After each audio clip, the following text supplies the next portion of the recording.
Oh, well, of course. Everything looks bad if you remember it.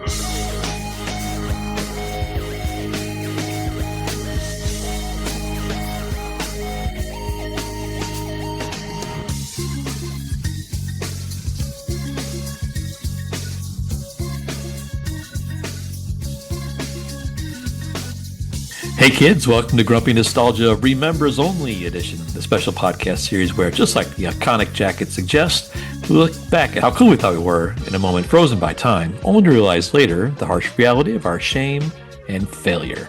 I'm Justin, that's Mike. We got no principles. Together, we're drudging up our embarrassing pasts for your collective amusement. Got no class either, Mike. Right. So, Mike, it's back to school time in the U.S. here because, it's typically the season for that because all the kids are out of the working in the fields now, Mike. They're ready to go back to school. For those unfamiliar with the U.S. School system, we get 4 months out of the middle of the summer to go work in the fields. Or that's how it was originally supposed to be, Mike. But we've kept that antiquated schedule for 100 or so years, I suppose. Never understood that. Yeah, it's kind of like daylight savings time. Yeah, exactly. Get rid of it. Come on. But, that got us kind of thinking about our days back in the classroom. Me and Mike are several years removed from that, of course. But I was thinking, I don't have kids, Mike, so I'm not as close to it as maybe you are. But how do kids even go to school now? I don't even how that even works.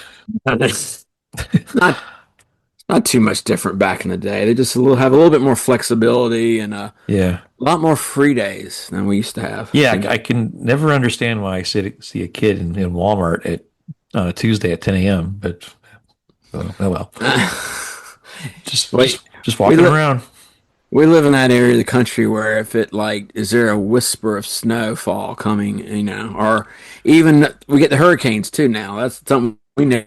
100 miles, they'll close school and do what they call remote learning, where you just sit on your computer. So anyway, we're thinking about, our time in the classroom, and those were tough years. I look back at some of them fondly, but it was a whole other world back when we went to school, and we just thought it'd be fun to kind of brush that off. A lot of you listening could maybe relate to what we're talking about here, because not everybody had the best experience in school. It's usually one of the most traumatic things of your childhood, let's face it.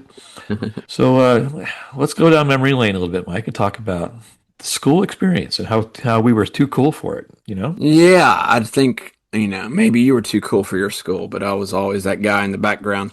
I didn't get wedgies, but that was good. But, I was always, I wasn't the king of the, what do they call it? We actually had a title. There was like king and queen of the prom, but it was like king of the, the whatever graduation year. So it was like, and I wasn't a senior superlative kind of guy. Let's just put it that way.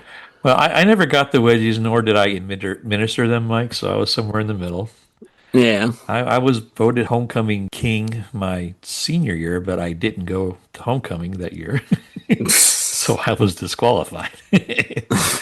But I guess we can get all that later. So I guess the first memory that I have about school is how we got there. Back in the 70s when we were going to school, we essentially walked. And it sounds like a cliched old man joke, but we walked to school all the time.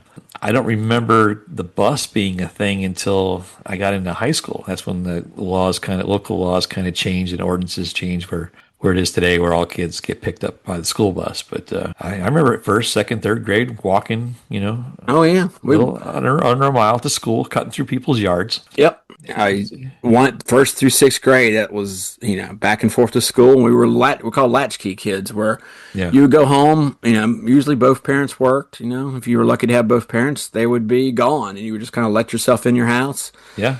Settle in, watch some Wild Wild West or Fred Flintstone reruns, and eat a hot dog and just wait for your mom to show up. It seems incomprehensible to send a 5-year-old out into the community to walk a mile to school by themselves. It was crazy.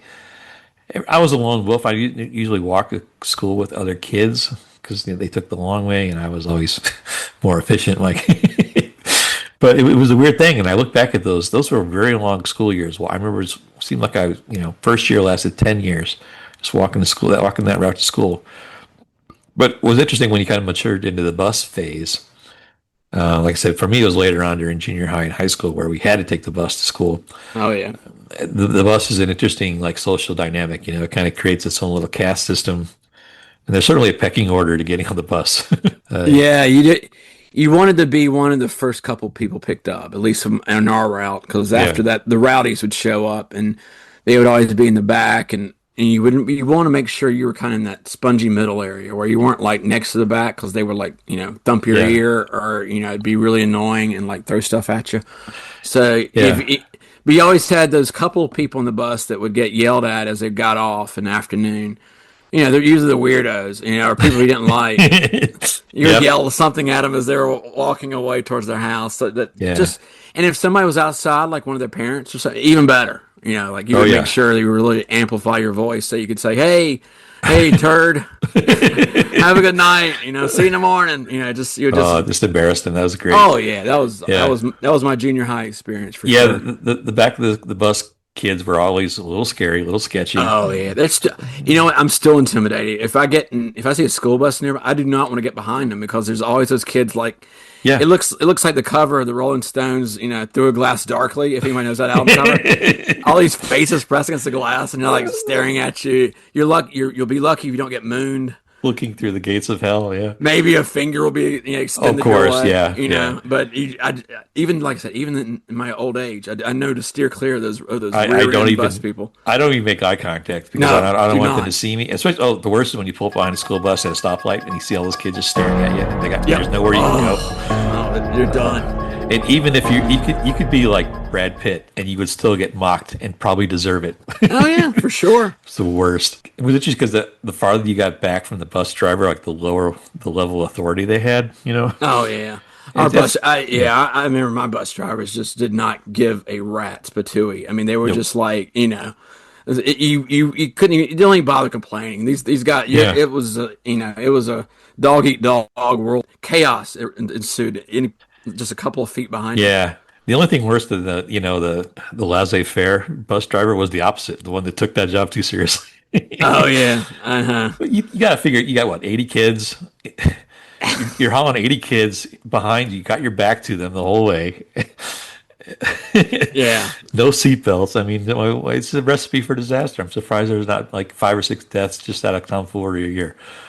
But if you did happen to survive the bus ride to school, like the first thing you did was, depending on what level of school you were, you get into your desk, Mike, or your locker. And I remember those just being a constant mess. I mean, that was your first that was your first property in a weird kind of way, Mike. And those kind of things where you were responsible for, like your rental property. And It was, yeah. And you did not care as long as you had your system. If you were lucky enough to have that little top shelf area, while you were those are golden. nice. Yeah. Those are the high rent district. We always had the real bad ones. It was just one little box. You just threw stuff in it. Yeah. You would lose papers, and it was like the socks and the dryer situation. Something would be lost in there forever, and you would have no idea like where it went. But sometimes it would slide back, and if you were above somebody else's locker, you had no idea who they were, so you would lose stuff down there. Yeah. It happened. But what an absolute mess. Yeah. And Well, I struggle with these all the time because I had, I was left-handed, and up until like 1950, the desk, yeah. they didn't. The world was not designed for left-handers. And like I said, the mid-50s, they would try to you get your knuckles wrapped right with your left hand. They would try to physically correct you, and to find that left-handed desk was a rarity, especially in my school district because we were still looked on as outcasts. But, I think back then it was like 1 out of every 10 kids was left-handed. But I think it's been kind of leveling out in recent decades. But getting the left-handed desk was always a priority for me, and I never got it because we usually didn't have it. And my lockers, I always get the lockers that would jam up all the time. I remember getting my first locker. Oh, yeah. Like in junior high, and how when you make that leap from elementary school to junior high, getting your own locker was like a rite of passage. It was like look how you equated that with a sort of maturity level. But of course, they were all broken and they stunk all the time, and the bottom of your lockers were always sticky and dirty. Yeah, there's always a sticker residue from the last Yeah. person who had it, and it's just there's the only way you could know it was your locker if you're looking at it right away because you would Yeah. it would be probably the worst one because Yep. if you were in our schools junior high started at 7th grade and they had all the worst lockers for some reason. I still don't know It's why. so weird. It's bizarre because I remember for some reason I can't remember if I shut the garage door and leave the house anymore But for some reason, I remember my locker was 113. And Oh yeah, the combination was 29, 129. That for some reason that just mine. stuck in Yeah, my brain. mine was 24, 30, 20. So I guess so you remember it. 50 years later, that's just embedded in your That brain. it's there. Yeah. I mean, so that was cool. But, and of course, you needed a locker or a desk to keep all the books. And I don't even, are books even a thing anymore? Do they use physical media to teach kids? Or are they all on iPads? Or how does that even work now? My kids went to school, a couple of years ago. Yeah. They had books they got. They never even cracked them open. I mean, I remember my son being proud of like books he had in high school that he would show me. He says, "I didn't even look at this book." The teacher didn't even tell us to look at it. And it was like, why did Wow. you even have it? It was like everything was done either from a computer assignment or they would just like Yeah.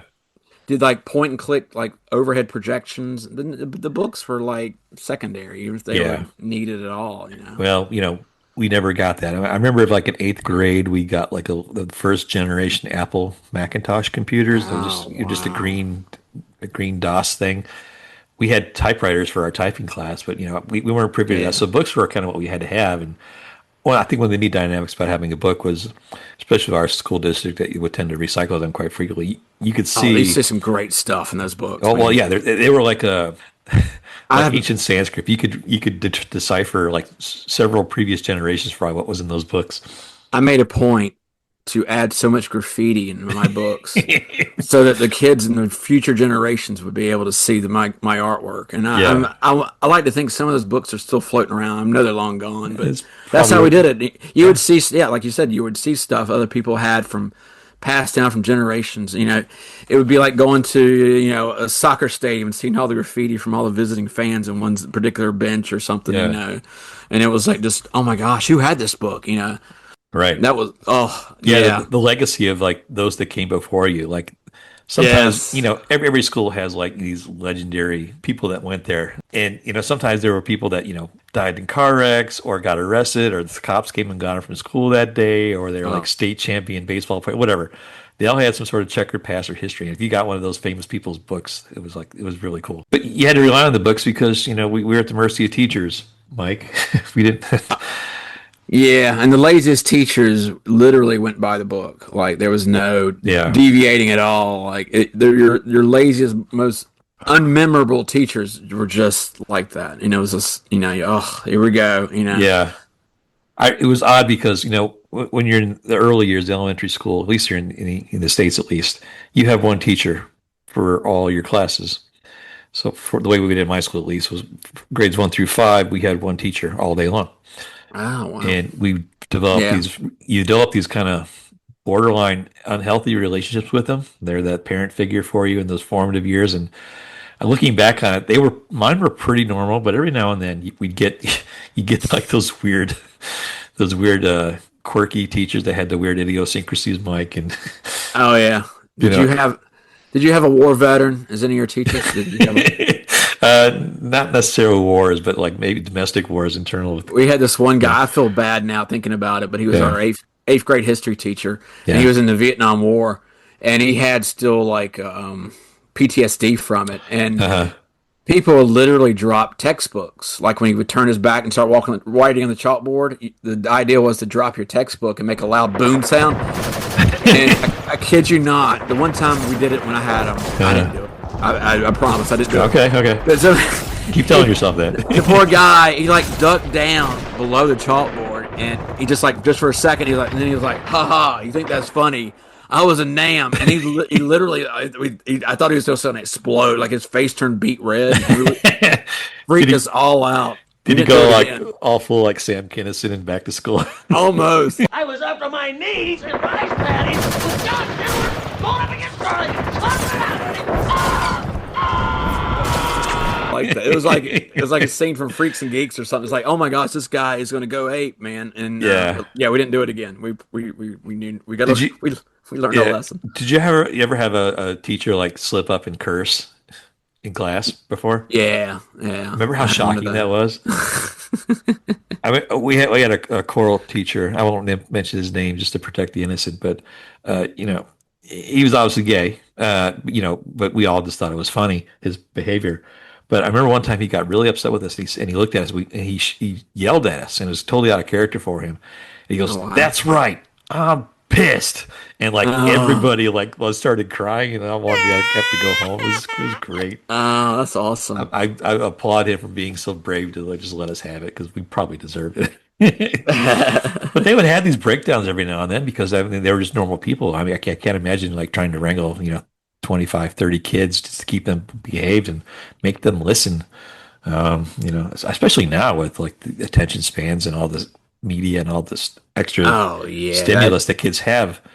I mean, my daughter had a teacher in 5th grade here, and that lady had a breakdown about every day dealing with these just rowdy kids. And I remember sitting in the class one day just watching, and they were not paying attention one bit. I felt legitimately. She was like her first year teaching, and she was so like timid. It was like, oh, poor lady. Yeah, our hearts go out to the teaching. It's really just a thankless job, and it hasn't gotten any better. In fact, it's probably got a little bit worse. Oh, I can imagine. But from the Grandpa Nostalgia team, hats off to America's teachers. If you are one now, forever in our debt.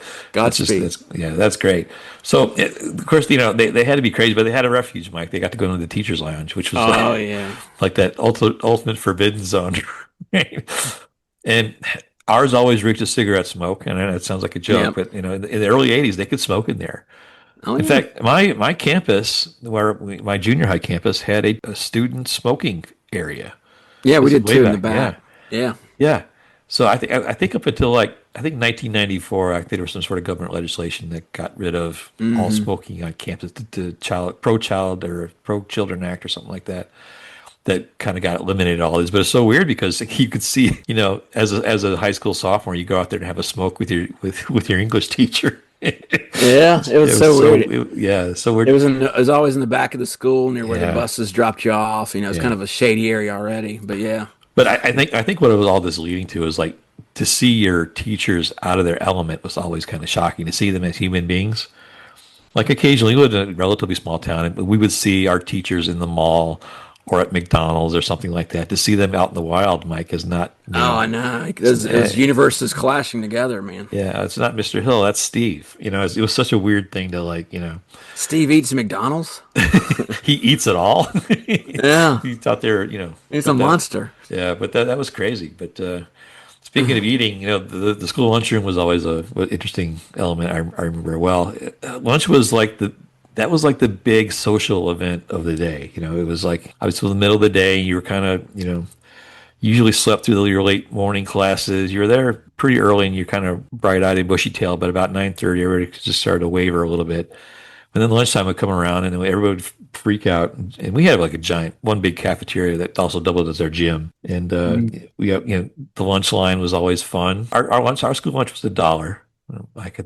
You could get ours when you get a pizza and a tea for 95 cents. I always remember that. Oh, that square pizza was the best, man. Yes, it was. I have tried to replicate that through like several like Reddit/internet sites that have like a copycat recipe of that. I'll never get it right. No, my mom worked for the school system, and she one day brought home a whole like pallet of just frozen pizzas from school. So they had these left. I ate every one of those. Oh my god, best pizzas ever. I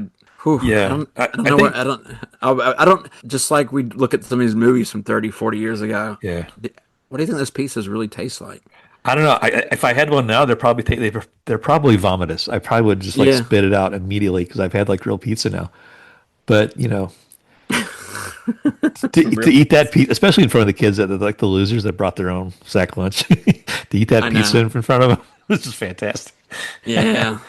My dad figured out some kind of loophole when I was in elementary school. Yeah. And part of junior high to put me on, I was on a reduced lunch. And I actually had to work for my meals. I had to work in the dish room. Wow. Yeah, and it was kind of cool. I mean, we got to like clean and you got to get all the stuff off the conveyor belt stuff, but you got your meals for free, or almost. Oh, wow. Pretty good. But wow, you can only eat. You can only what they had for that day. Like this was the traditional, corn dog with fries and applesauce, and then Friday was always fish. There was always a soup day with peanut butter sandwich, Yep. I don't know. It was very consistent. They had the school. They were going to plan that school. Oh, remember they would actually published the menu, the monthly menu. And I would look at it every Sunday in the paper and be like, "Oh, this is what we got. Oh no, I don't want to go Wednesday." You would literally look at the menu for the week and you're like, "Ugh." Because in elementary school, we didn't have the option of getting pizza or like Yeah. hot dogs and fries. Right. You were stuck with that. That whatever the lunch ladies were going to give you that day. Yeah, and they always loaded you up with like chocolate milk too. Everybody had chocolate milk. Oh yeah. But it was also like a little like Arab trading market because the swapping, it was like commodities exchange. People would be trading these furious things in their lunches, Twinkies and ho-hos were currency. People would do homework for food, I remember this being like a complete social setting. It was really fun. The other kind of social setting you had was, of course, the recess area, the playgrounds, because that was. Oh yeah. We were allotted 45 minutes out of a 7-hour day to go outside and just play. And this was back in the 70s where there was no such thing as safety. I remember just playing on everything was made out of concrete and steel. No mulch, no rubber mulch, no rubber mats. Yeah, no nothing. and there was always something that was rickety about maybe the monkey bars were always kind of slanted or a pole was sticking out of the ground. It was never seen quite as. One of the seesaws, maybe the seat was missing, Yeah, we always had a slide that had like a little bent corner on it. So as you're sliding down, you could like rip up your thighs. You can watch where you're going. Yes. And we always had the kids that would get on like the merry-go-round, and it would become this like centrifuge of death, right? They put the weakest kid in the middle, and they'd like all spin at the same time with great speed to see how far the kid would fly. You put the heavy kids on one side so that you really could see if you get a tilt going. For ballast. Yeah, we were learning physics more out there than we were in the classroom. And we had tetherball, but like it would always be broken. There were always idiots like wanted to hang on it and swing around like a monkey or no. And then it would break. For the rest of the year, all you had is a rope. You could just look at. What a stupid game. Tetherball. all it was designed for is to give you rope burns, because when you'd inevitably miss the ball and then you get that nylon would wrap around your wrist. And if you're a tall kid, there was no way you could lose. It was literally, you could beat every short kid that was, even attempt to try to play against you would lose. Yeah. The weird thing about when all the fun was over and you had to go back to school was generally this was the era of like, I think they still do it now, but the standardized tests were a big thing. Oh yeah. Like every 3 or 4 months they have a meeting with our parents and tell us that this regimen of tests were coming our way, and it really freaked us out because we didn't know this type of technology. They would sit us down with those they call them Scantron tests where they'd give you the bubble. Yeah, you did a fill in the bubble with the number 2 pencil. And they essentially told you that your life depended on the test scores. And when you're 8, 9 years old, you're like, oh my God. And then you find out later that it reflected more on the teachers than it did you. Yeah, it was just what they got their raises and their job performance was based on what these idiots were getting on their tests. Yeah, we just subsidized they could justify any kind of subsidized, thing they would need. I lived in an area where we had a nuclear power plant in our town, so we got to the point where we had pretty nice schools because it was a tax break for them. They would just dump all their money into the local economy. So I had a town of 3,400 people that had Class A level schools because we allowed them to have a nuclear power plant in our facility. So I guess all the kids with 3 years had to listen a little bit better. But yeah, I remember just taking those classes and just being like petrified, and those tests meant a lot, but the context means a lot, Yeah, for sure. Yeah. And there was always that pressure too, like every class had, they called it flunked back then, but you had the kid that was held back, and that kid was always looked on with some sort of like either fear or they were ostracized or both. They were usually a bully. It was Adam Baldwin from My Bodyguard all over again. It was like you would see, he would be the biggest guy in class. Usually, he had a jacket on. He wouldn't have his hair washed. It was you can almost stereotype this guy, but it's true. It was at every one of these schools, and he was just waiting. He was just waiting for 6th grader to be 15 years old, like Ben Affleck in Days of Confused. Yeah, he got purposely flunked out so he could wail on freshmen a second year in a row. But yeah, it was interesting because I also, I don't know if they do this anymore either, but the pledge, when you got to school, you had to stand up and say the Pledge of Allegiance. Oh yeah. And I did a little research on the pledge, Mike, and I remember by the time I got out of school, we had stopped saying it. But I think it started like 1892, but it was started by a company that was selling flags, and they tried to get schools to adopt this measure where they would have their kids recite the Pledge of Ah, Allegiance in order to sell more flags to the local school districts. And it was kind of a marketing clever. thing. Yeah. Wow. So yeah, I thought it has some sort of thing with civic duty, but apparently it's just another capitalistic endeavor. Yeah. So in hindsight, it makes all makes perfect sense. So especially for our generation that grew up so cynical, when you hear out these kind of things, you're like, of course it did. It's like, come on. Yeah, it seems so pure back then. Yeah. So when we were in school, Mike, we were truant. I don't know if that even applies anymore, but I remember truancy was high crimes and misdemeanors back in the 70s. Like if you got caught not being in school, I mean our local town had that was like a police patrol agenda. They were out looking for kids that were skipping school. Oh yeah. And if you weren't at school, and you hadn't called in, your parents knew immediately, or they would, they come to your parents' place of work if they couldn't contact you, and they let you know that your kid's not in school. And then Yeah. generally there was hell to pay. I never had the courage to skip school in those days. I usually faked an illness if I really had to get out of school, but I never had the courage to actually just fraudulently just hang around No, I town. didn't mean I was too morally straight with that kind of stuff. I always like faked a stomach ache and just. Yeah. I remember one time hiding in my closet because I didn't want to take a test, but that didn't work very well. Well, that's of course. Everybody's done that. And you don't like Ferris Bueller. I'm ashamed of you, I really but hate Ferris Bueller. but I mean, it was scary, and it was like compulsory eviction. If you got caught, that was a serious crime. And That was expulsion where we came from. oh yeah, exactly. And I was reading some like common, statistics now. It's like there's states right now that have over 30% frequent absenteeism. Like Alaska and Florida kind of lead the charge there. Mostly, unfortunately, it's states down here in the South, Mike. They kind of lead the charge where up to 30% of your class, We always do. your agenda don't go to school. They're absent, 30% of the time. That's crazy. But Yeah, it shows if you look at the education numbers. We well, we yeah, have we have a saying here in South Carolina that when I was in school, it was thank God for Louisiana and Mississippi because they were uh, always right. We were like 47, 48th, and then there yeah, was Louisiana, Mississippi right behind us because we were always terrible at the standardized tests, and it showed yeah. it showed in our student population. Well, even, not even at the state and local level, but from a worldwide level, Mike, America's not. We like to think we're the best in the world, but we're actually ninth in reading. I think we're 29th in math. I think we're not even in the top 10 in science. We go around thinking, our crap doesn't stink, but comparatively speaking to the rest of the world, we're not anywhere we need to be. And it's probably from the degradation of our school system. I think every year it gets a little more constrained, a little more difficult to teach kids. I'm not saying that we were good students, but we hardly gave them half the trouble that seems to be in the modern environment, Mike. And I know there's this generation that got infected by the pandemic, and prior to that, there's active shooters weren't a thing back then, so there's that drama.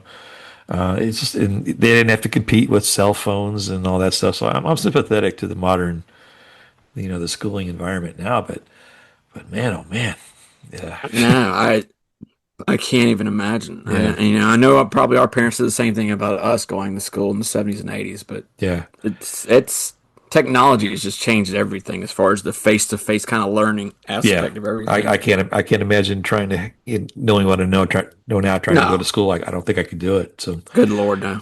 but it was hard enough. It was one of those things where we knew it was hard, but when we were in it, but we knew it was worth it. And we knew it's what you had to do. That was our job as kids. And I guess when you look back at it, Mike, it's been 40 years since we've been in a classroom. Ugh. But I often think about what did we learn back then? I did like the experience from a learning level. I'm not entirely sure the television didn't teach me more at the end of the day, But I Yeah. think going through school, I think what we learned there is that it's kind of like the survival of the fittest for your social skills. You know, I think 90% of kids still go to public school. Think about there's like 7% that go to private school. Then they have a whole other world there, and then 3% are homeschooled, where they don't really have that benchmark at all.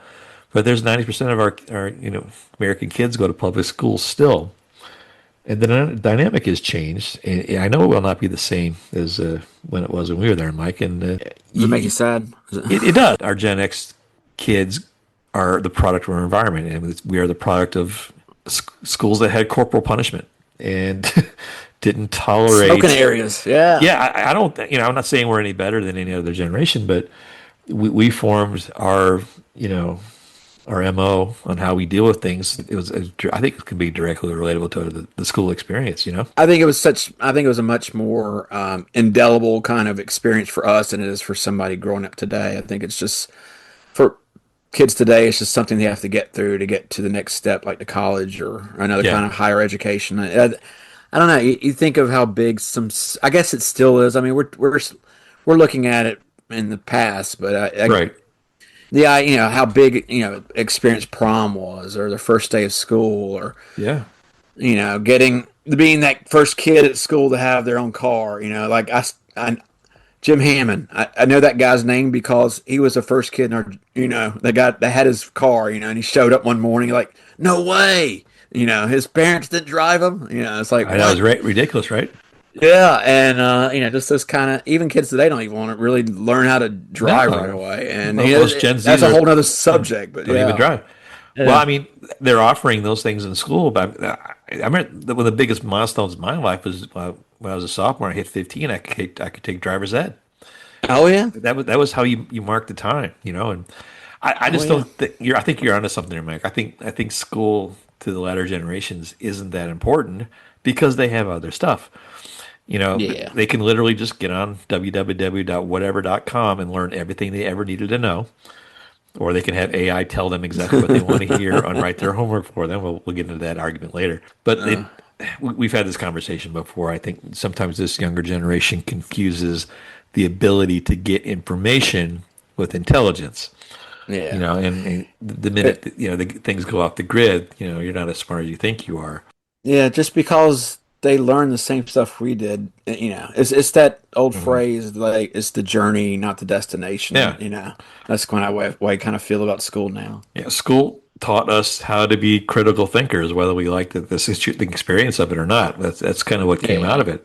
And you see the telltale signs of not having that thing endowed upon you is like, I in my professional environment, Mike, I deal with hiring and firing a lot of people, and I read these labor studies where for example, Gen Z. Here's a perfect example. Gen Z, bless their hearts, 42% of those Gen Z that have started in the workplace, they have brought their parents to a job interview with them to sit in with them. They interview with their parents. That's amazing. I With hadn't them. heard that one. Yeah, and I was reading all these articles about hiring managers saying I can't hire any kids anymore because their parents come in and monopolize the conversation. I don't know what kind of employee they're going to be with their parents in there. But I'm thinking it's the first instinct is to make fun of that and laugh at it, which you do. But the second thing is like, well, who's teaching them? Do they teach kids how to interview in class anymore? Why would they? They barely teach kids how to drive. They're not probably teaching them the skills they need to be functional adults anymore because we can barely afford to teach them, a little bit of math and a little bit of reading. Forget about humanities and all that things like that. They don't come out cultured. They just come out as processed cattle in a weird sort of way, and I feel bad for them. I don't think I want them to have gone through the experience that we went through, but I think it probably might have helped in some capacity, but we're grumpy old jerks, and that's what we say, Mike. Yeah, well, I'd say it's funny. I saw a high school passing exam from like 1920, Yeah. and it had questions on there that, my gosh, I couldn't even begin to answer. And it was like the basic like exit test for leaving high school, and it were some of the civic questions, government, history, economic.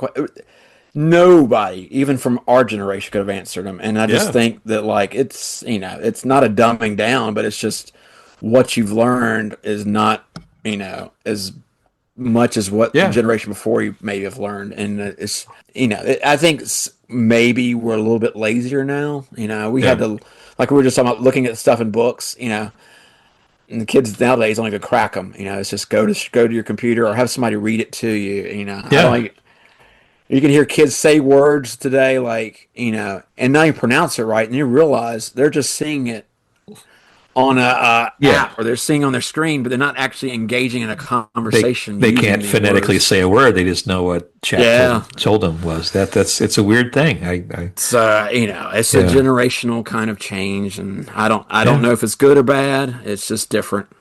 Yeah, and that's where we're going to fall on this because we can sit here and say in my day and blah blah. We Yeah, used yeah. to, but you've got to be a little. You got to show a little empathy at some point, otherwise you're just the angry guys in the balcony complaining about everything. But it is interesting to see how things have Hey, changed, and at least we didn't walk uphill both ways, that's back and forth to correct. school. In the snow with no shoes, right? That's right. And that's where this conversation ultimately ends. So there you go, guys.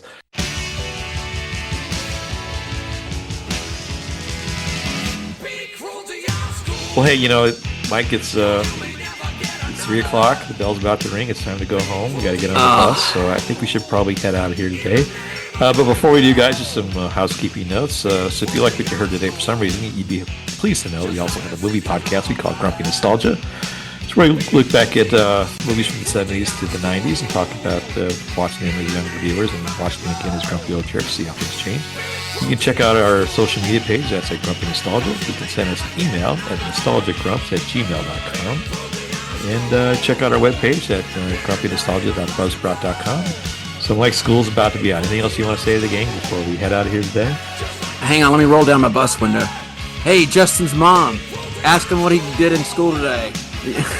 Dang old pressed ham, man. All right, so that's going to wrap it up, guys. So for Mike James, this is Justin, and we'll see you again next time.